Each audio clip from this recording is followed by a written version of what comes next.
작업을 잘 못하시는 분들의 특징이 뭐냐면 어떻게 해서든 단둘이서만 만나려고 하고, 단둘이서 만나면 마음을 어떻게든 확인을 하려고 하는 거예요. 별로 친하지도 않은 상태에서 마음을 확인하려고 했다고 생각을 해보세요. 얼마나 불편하겠어요. 이런 식으로는 작업이 죽었다 깨어나도 되게 힘듭니다.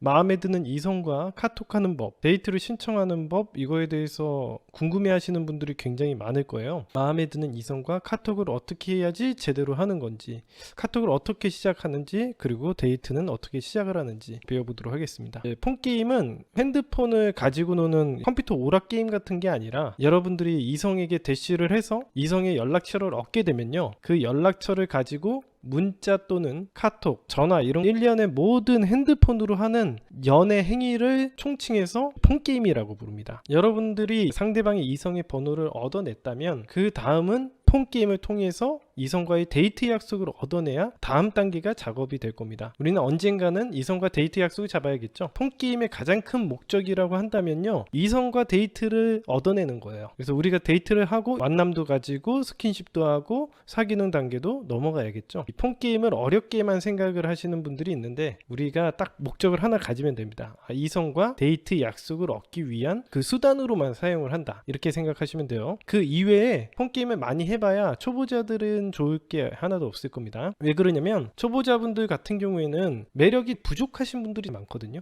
예를 들어서 대화에 서툴다던가, 우리가 상대방에게 질척된다라던가, 상대방의 마음을 확인하려고 한다던가, 이런 것들이 사랑이라고 착각하시는 분들이 있는데, 그런 식으로 하다가 결과적으로는 매력이 없고 이제 어머니 밥상처럼 느껴져 가지고 웬만해서는 데이트 잡는 용도로만 이 폰게임을 사용해라, 이게 주의사항입니다. 어떻게 해야 되는지 아주 구체적으로 설명을 해드릴 거예요. 폰게임은 여러분들이 이성에게 어떻게 접근을 했느냐에 따라서 3-4가지 정도로 처음에 연락하는 방식이 달라집니다. 예를 들면 여러분이 학교라는 공간에서 만났을 수도 있고, 회사라는 공간에서 만났을 수도 있고, 아니면은 길거리에서 헌팅으로 번호를 얻어냈을 수도 있는 거기 때문에 어떤 상황에서 만났느냐에 따라서 첫 연락의 패턴이 달라지겠죠. 그래서 첫 번째로는 우리가 학교나 직장, 교회 같은 장소에서 번호를 얻어내는 경우를 설명을 먼저 해드리도록 하겠습니다. 일단은 이런 학교나 직장, 교회 같은 것을 작업남들이 어떻게 통칭하냐면 소셜이라고 부릅니다. 직장이나 학교, 교회 같은 소셜이라는 장소가 주는 특수성이 있거든요. 이 특수성이 뭐냐면 우리는 매일 만나잖아. 일주일에 한 번 혹은 그 이상 매번 보는 관계를 의미한다는 거죠. 이랬을 때는 확실히 작업하는 방법이 달라지겠죠. 어떤 여자나 남자를 작업하려고 게임에 들어갈 때 우리가 이 판을 읽는 능력이 굉장히 중요해요. 이 게임이라는 게 어떤 형식으로 진행이 되는가. 근데 연애를 잘 못하는 연애 초보들은 대부분 어떻게 행동을 하냐면 인간관계가 어떻게 돌아가고 어떻게 이 게임이 진행되는지에 대해서 이해하기보다는 그냥 마음만 확인하려고 하는 행동들이 많거든요. 그렇게 하게 되면 작업은 망한다고 보시면 됩니다. 그래서 우리는 일단은 작업에 들어갔을 때 이 게임이 어떻게 돌아가는지를 알아야 돼요.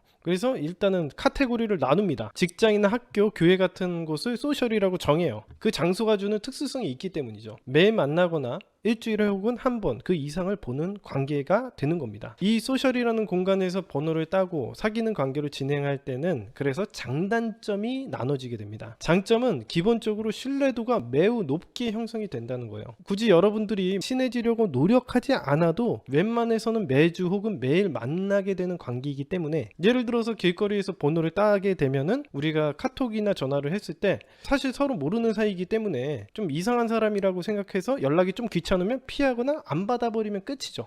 왜냐면 다시 마주칠 일이 없다고 생각을 하니까 말이죠. 하지만 이런 소셜의 경우에는 웬만해서는 귀찮아도 받아야 됩니다. 왜냐면 어차피 다음날이나 다음 주에 또 마주쳐야 되는 관계고, 이렇게 피하는 것도 한계점이 있기 때문에 그렇죠. 그래서 서로 인간관계적으로 엮여 있을 가능성도 매우 높기 때문에 피하기가 매우 어려운 관계다라고 보시면 됩니다. 그래서 우리가 따로 노력하지 않아도 뭔가 조금 실수를 해도 이 관계 자체가 무너질 가능성이 굉장히 적다라는 장점을 가지고 있지만, 다만 단점도 굉장히 큽니다. 단점은 내가 그 소셜 무리 안에서 왕따라던가 사회성이 매우 떨어지는 사람으로 인식이 되어 있다면 아무리 그 왕따가 카사노바의 멘트를 가져다 쓰더라도 작업이 될 리가 만무하다라는 큰 단점도 가지고 있죠. 소셜이라는 공간에서 작업을 하려면 기본적으로 내가 이런 입지가 있어야 되는 거예요. 이런 입지가 부족하다, 내가 사교성이 떨어지는 사람이었다, 그런 방식으로는 작업이 안 되죠. 그래서 정기적으로 모이고 사람들끼리 엮여있는 장소에서 작업을 할 때는 사전에 다른 남자나 여자들은 미리 최소 한 두세 명 정도는 작업을 해놔야 돼요. 반에 친구들을 좀 만들어 놓고 좀 더 사교적인 사람이 되어야만 작업이 됩니다. 최소 한 두세 명 정도는 많이 친하진 않더라도 언제든 부르면 맥주 한잔 할 수 있는 관계로 만들어 놓으셔야지 여러분들이 좋아하는 이성에게 따로 연락처를 얻어가지고 카톡을 날려도 이상한 느낌이 들지 않는다는 거죠. 만약에 그런 식의 행동이 없었고 사교적이지 않은 사람이 연락을 한다 그러면은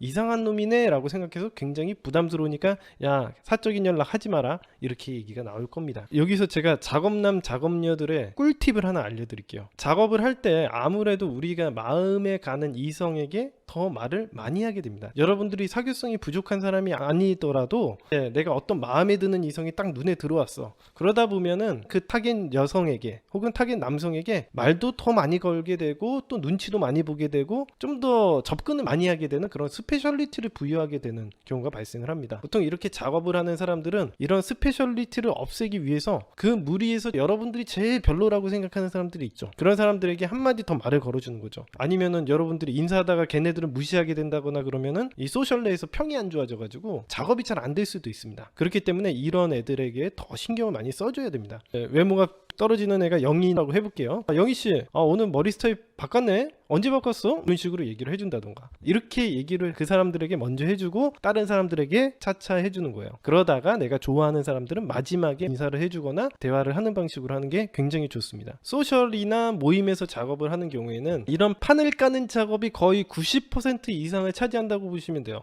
이런 판을 까는 작업만 잘 되어 있으면은 여러분들이 기회를 언제나 창출할 수 있고 작업을 하는데 굉장히 용이하다라는 걸 알고 계십시오. 자, 그러면 이런 판이 잘 깔려 있다라는 전제 조건을 깔고 어떤 멘트를 날려야 할지 배워보도록 하죠. 소셜에서는 기본적으로 사람들 간의 연결고리도 굉장히 많고 엮여있는 업무도 굉장히 많기 때문에 앞서서 말한 판만 잘 깔아 놓는다면 이성과 친해지기는 아주 매우 쉬운 환경입니다. 예를 들어서 이런 멘트를 던질 수 있죠. 동료 중에 철수라는 애가 있어. 타겟녀는 미영인데 나 철수랑 술 한잔 먹으러 가려고 하는데 미영이 너도 갈래?